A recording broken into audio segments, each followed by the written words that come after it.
So how does it feel? How does it feel knowing you were caught?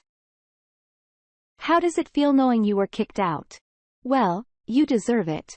Let's review what really happened instead of what you keep telling yourself and your friends and family for support. Shall we? You didn't touch me for 5 years. I tried everything to get through to you.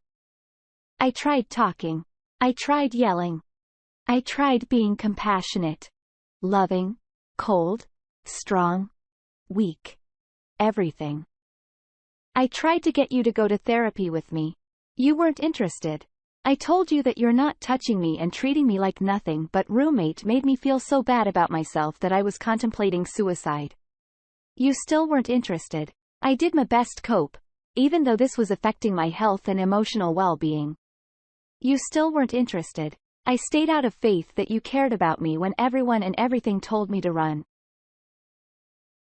You still weren't interested. What were you interested in? Besides keeping me around for my cleaning skills and salary. Him, a UPS man. Oh, he just gave me his number in case I need to schedule a special pickup. Seriously? Did you think I'd buy that? You were interested in having an emotional affair with him. You were interested in sending him the loving texts you hadn't sent me in years. You were interested in hiding your whereabouts from me. You were interested in exhibiting all the signs of cheating. Yes. I read the texts on your watch. I saw your passcode once and kept that secret because I was starting not to trust you. Yes. I was bad about money. I even lied about money and was terrible at spending. Did I give you the right to send those texts? There was no excuse for cheating. So no. You were the one that forgot your watch at home. Was that intentional? I doubt it. So I've read the texts. Honey, this, sweetie, that. You could wait to see his handsome face. He was the best part of your 2021. Not me, not your son. You've got to be freaking kidding me. After 5 years of ignoring me, that is your exit strategy. Remember how you tried to explain the texts away? Oh, he's a friend. That's how I talk to my friends. Are you for real? I have many female friends, and I can promise you that is not how friends talk to friends. That is how you deal with the fact that you're an emotional abuser. I was done. Like a light switch, any feelings I had left for you instantly shut off. I was done. Finally, done. I can deal with a lot. You are proof of that, but I cannot deal with a cheater, not even an emotional cheater. So I ignored you all weekend. Headphones on, to me, you are a stranger and a virus I had to get rid of. A toxin to be purged. So how does it feel? How does it feel to be called out? Perhaps you should have changed your passcode? Perhaps you should have actually been looking for an apartment instead of lying to me when I confronted you. You were caught. You were exposed, and I wanted you out. Now, your son, you. I couldn't even stand to look at you. You had years to either leave or work on our issues. Instead, you decided to have your cake and eat it too. To have your fun while I suffered in silence, so then you suffered. You had to leave early and come home after I fell asleep to avoid me out of shame. Out of an inability to face your actions, you couldn't even let me know when you were moving. All I got was 2 weeks. I had to ask you twice. Remember? Now I was the one that was cold, unfeeling. All I wanted was you gone. Out of my life forever. I know it's not Christian to wish ill on your enemies. The Bible says to love your enemy, but I loved seeing you suffer, seeing you scared, knowing you had nowhere to go, knowing you had to deal with the huge car payment. One instance where having bad credit came in handy. I loved seeing you having to hide behind your son's horrible girlfriend. Too scared to even speak for yourself anymore. Where's the cold indifference now? Where's the meh? I don't know. I just don't want to now. Seeing you grab what you could, running out as fast as you can with that little monster for cover, screaming at me while you stayed in silence was something I so richly deserved. Am I right? Are you staying with your son's girlfriend's family? Like, your son, all but admitted? 2 weeks ago, you had a home. Now you have a bedroom. And 2 of our 5 beloved cats. You better be good to them. I've already put my rescue friends on notice, and none of them liked you. So how does it feel? Living so greatly reduced. Hiding with her family, running away in shame. Leaving half of your belongings behind for me to donate or throw out. How does it feel when you lay your hand on a strange pillow at night with nothing but your guilt for company? I made a lot of mistakes, but I own them. And now I am in therapy to learn why I did them. And better myself. I found God again. I found my parents again. I found my life again. I am learning that I am loved. I am healing. So tell me, how does it feel? Don't bother. I've blocked you. Me. Phosphorus monosulfide. The hits just keep coming. Guess what I found while throwing out your crap this morning? You took out a credit card without telling me in 2020, all the while crying poverty to me. When I had to raise the $1,500 for my cat's operation, really? What else did you lie about? Update. Everything is different. For background on what happened, see my first post here. Dear abusive cheater, surviving infidelity. Last night, my ex-roommate's son surprised me by showing up to pick up the last 2 boxes of things he had left behind. I was doing laundry, and there he was.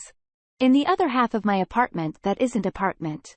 He didn't want to bother me, so he just knocked on the door upstairs, and they let him in. Wasn't sure I'd be here. I ask how he is. Everything is different now. He says. I hug him, telling him I missed him and that he is always welcome here. He is staying with his girlfriend's family now. I did not ask about her, in order to say anything just the way I wanted it. After all, I have ghosted her and have moved on, even threw out or donated all that she left behind, save what is in the attic. My landlord and his family were gracious as always, and he left with his boxes and with he and I on good terms, told him not to be a stranger. I hope he won't be. Everything is different. Indeed. I felt a vibe of his being stressed, strained, and that all is clearly not well now that I've dumped and kicked out his cheating mother. Yet, she is still his mother. And I feel for the kid. Everything is different. Thanks to his mother. They are indeed. Final update. 6 weeks later, best thing to ever happen to me. 6 weeks ago, tonight, I got my life back. I called her out on her cheating. I let her know that I knew that I saw the texts. That what I suspected was true. I dumped her on the spot. I kicked her out. Seems like so much longer in the best possible way. Now 6 weeks later. I have my life back. I have fallen in love with my home again. I get to do what I want when I want. My living room is just that. A living room. And not just a couch she slept on every night for the last 3 years. Of our 9 years together. I am me again. I am back. No more sitting in the next room fighting the urge to end my life. I'm in therapy and enjoying each day. Should have done this long ago. If you're going through what I went through, listen to me. It gets better. It gets easier. It wasn't your fault. You will make it through this. Life is great. We've got some reactions to this poetry from No Balance, 58.82. I dumped her on the spot. My man. F. Yeah. Good luck with your life, bro. Have fun. Don't be a dick to random girls and enjoy. Next response from Armor Teague 227. I dumped her on the spot. I kicked her out. Now 6 weeks later, I have my life back. Good man. I'm one more response from Save Pongo. I also jumped my ex on the spot, kicked him out, spoke to him only about logistics of separating from D-Day forward, absolute best possible thing I could have done. I love my new life. Congrats. Oh, page on to the next adventure. I feel like each day I am sinking more and more into the self-inflicted insanity. I need advice or at least someone to hear my story. I, 34 male, have been married to my wife, 32 female, for 8.5 years. 2 children, 3, 6, The first domino fell in 2018 when I found out my wife was talking to an abusive ex. She dated briefly in high school. She admitted he reached out, but said she was only talking to him because he was suicidal, and she was going to cut him off soon. All the signs were there, the constant texts, looking at her phone. Long story short, I found out. They were sexting and planning on meeting up. But never did. She changed her number, blocked him, and swore she would never talk to him again. She said there was this trauma since he was her first and it was borderline rape, and that's the only reason she talked to him and is working on it. Pass forward to 2021. About a trip for her to go to Florida solo, found out she was texting a different ex asking him to meet her during the trip. He didn't go, but she got mad at me when I said it was a big deal. I invited other friends too. She claimed the other 3 friends were all female friends of hers. That was the first big fight this year. Now fast forward to October of this year. She started hanging out with a single friend all the time, who introduces a guy to her. Around this time, she tells me that she would stop focusing on her marriage and just focus on the kids. Her and this guy text each other 6,000 times in a 2-month span. Sexting multiple times, she said she's done talking to him, but I keep finding evidence. She claims they've only made out 3 times. But I'm sure it was 100 times worse. Each day I live with this pain in my heart. Then another man has had his way with my wife. I wish it was a simple divorce and move on. But when you have an emotional child who doesn't understand this, but just wants her parents together and my wife who's threatened suicide each time, crepids the fan. I feel like I'm stuck in this hell. If I stay, I feel like I'll inevitably go crazy and lose myself. If I go, I feel like I'll hurt my family. And what if my wife was telling the truth? And it was just some kissing, which still hurts. Our first response is from Pan Kahneman 96. She essentially laid out her choice to you with the "let's focus on." The kids comment. She knows what she's doing. This is clearly stressing you out, and it's not worth going through it, even for your kids. I'd say go through with the divorce. Talk to your kids about it and let them know it won't change the relationship you have with them. DOP responds. It's just hard because I've tried to be the good guy in their eyes. And she's twisted it almost to the kids and her family. If I divorce, I'm the bad guy then.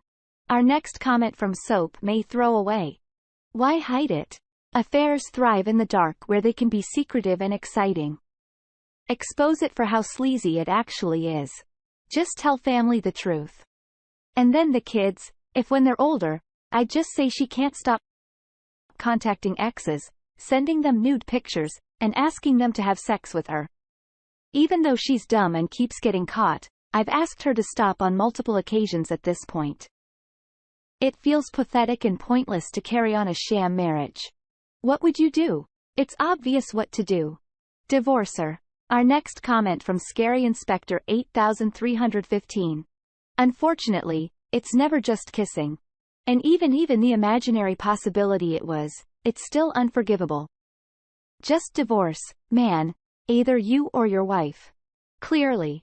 You are at your limits, psychologically speaking. Stop torturing yourself because of children wanting parents to gather stuff. Never stay for the kids. If she threats suicide, call the 911 or whatever. You send suicidal people. Edit. Take screenshots of all the convos and sex texting. For evidence in case she tries to twist the story. On to the next story, needing a safe space to vent and seek reassurance. I've, 29 female, been lurking the past few days since I found out. I've been mustering up the courage to post as no matter how many supportive people I have around me, no one seems to quite understand. I called my fiancé and partner of 6 years, now ex, 32 male, texting another woman on Saturday. I had suspicions for a few months as he accidentally texted me back in October instead of her. I know these texts weren't meant for me as they were overly sexual, and we never spoke that way to one another on text. He gaslit me into believing that the texts were meant for me, and now he's being paranoid and incredibly insecure. I gave him the benefit of the doubt as I had no hard evidence he was cheating. I caught him in A few other lies, and had some instances, things weren't adding up. I started therapy as I thought I truly was paranoid, and maybe I was the problem. We moved forward with wedding planning. As our wedding was booked and scheduled for this December. I even bought a dress 2 weeks ago. Fast forward to this previous Saturday. He was in the shower. His phone vibrated, but there was nothing on the screen. I thought that was odd, so I unlocked it. I never went through his phone, and I am so glad I did this time. And sure enough, there was a text from a woman saying, "Good morning, baby," and asking about his work schedule. The text was silenced, and all previous texts were deleted. I questioned him about it immediately, and he tried playing it off like he was the wrong number.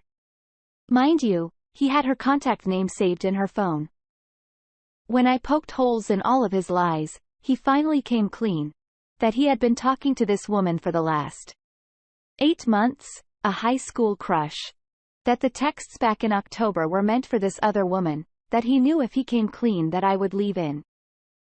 He swears he never met up with her in person. Because he knew he would physically cheat. But with the amount of lies and time he spent talking to her, I found that hard to believe, and that's exactly what I did. Left him, told him to take his things and leave. He will not quit apologizing and trying to win me back. He seems remorseful, but I believe the relationship is damaged beyond repair. I canceled all of our wedding vendors yesterday. I'm not even angry, just incredibly hurt and sad. His family thinks I'm exaggerating and should give him another chance. However, I'm sure they are unaware of the details. I guess I'm just looking for some reassurance and advice on how to move forward. Sorry for the long read, and I appreciate all who took the time to do so. Edit. I wrote this out and posted it because I couldn't sleep. Just woke up and wow, am I blown away? Thank you to everyone for all of your kind words and support. I didn't realize how much I truly needed it. Thank you. Our first response from BBC 91. Good for you. I wish I was as strong as you. I stayed in, it's hard. Finally just left him this week. After years of trying. I wish I had your strength and left. Anyway, he wasn't respecting you, and he was manipulating you, making you believe it's you. You did the right thing. Wishing you all the best. The op responds. You were strong too. You left him. I hope you were doing okay. Wrapped to the bone. 22 chimes in next. OMG. I'm so sorry this has happened to you. I'm in a similar situation. 30 female, fiancé of 7 years, cheated with his married coworker. All wedding plans cancelled. It took me 2 weeks just to stop the feeling of shock of the betrayal and to say goodbye to what I thought was my dream wedding. I'm 4 or 5 weeks out from D-Day. Time has been a blur, and it's really helped me settle. Also, no contact with my ex. But I will have to break that soon to help him move out of our house. If you're like me, you will go through the roller coaster of emotions, which also angered me because I did not consent to hop on this ride. Lean on your friends and family. Mine have kept me very busy. I've also had weekly therapy sessions to help with this. If you have access to therapy, I would recommend it. As far as taking it back, that is up to you. I would refrain from asking the opinions of family and friends. This is your relationship in your life. I wasn't willing to risk another failed wedding. Starting over at 30 sounds better to me than starting over at 31. Hang in there. The OP responds. Oh, wow. I'm so sorry to you as well. Sadly, I'm afraid that I will never want this dream wedding that I have been planning for so long in the future. Feels too tainted. Starting over at 30 does sound scary, but you are so right. Better than having to do it again in a few weeks, months, years. And this is easier than divorcing. I have to assume. Thank you for sharing your experience with me. And, again, I'm so sorry to hear of your situation. Our next opinion is from Reasonable Doubt 59. If he knows you would leave him, if you knew the truth, then he knows it was wrong. This isn't a man you want to tie yourself to. Add the line to your face and gaslighting you into thinking you have mental issues, and it all points to someone who is willing to freely abuse you to allow him to behave trashy. He fails the basic human dignity test. It will only continue to abuse you as well as any children you might have together. He's truly not a good person at all. It's not you that is the problem, but he is the problem that you need to correct. Bail out before the flames get too high. Good luck. Our last comment comes from Judgmental Panda. For starters, I think he is feeling guilt and/or regret, not remorse. Remorse would mean wanting to do whatever will help you heal. If that means separating and breaking, or a remorseful person would understand and back off. They might not want to break up, but they would be more concerned with your wants, what you feel is needed to heal. Not to say he isn't capable of being remorseful, but that coupled with the fact he is allowing his family to criticize you means whatever he is currently, it is not remorse. So while I typically avoid giving concrete advice on what to do, i.e., reconcile or break up, I do think that it's important to know that reconciling would require him to actually be remorseful. The fact that he is currently not remorseful means it would fail even if you wanted to reconcile. Reconciliation does not require remorse, and you cannot force someone to be remorseful. Thus, I think, recognizing the difference between guilt, regret, and remorse may help build a little confidence in your own choice as being the right one. As for how to move on, time is the biggest contributor. How long exactly is hard to say since it varies so much from person to person. Therapy can help too, especially if you have no one supportive around, as just talking about your feelings aloud can help a lot. Taken from someone who tried to bury it approach, I personally flung myself into a very busy schedule to push it out of my mind. To some degree, it did help with the initial pain, but the insecurities don't necessarily go away with time. Also, no contact. Very hard to move on when you are constantly reminded of him. It takes a while to sort out your feelings, and being in constant contact just reshuffles those feelings. Even if you are on the fence, i.e., deciding between reconciling and leaving, I would still recommend a period of low to no contact in order to truly sort through your feelings. More than that, and it gets bigger. Sadly, there is no concrete step. Everyone's journey is different. For me, the gym helped a bit, not so much with self-esteem personally, but more just helped with crashing immediately at night, whereas before, I would be stuck awake for over an hour with intrusive thoughts. Things that prevent you from spiraling would likely help too, such as hobbies. But again, time, social support, and no contact with your ex are the three biggest factors in terms of moving on.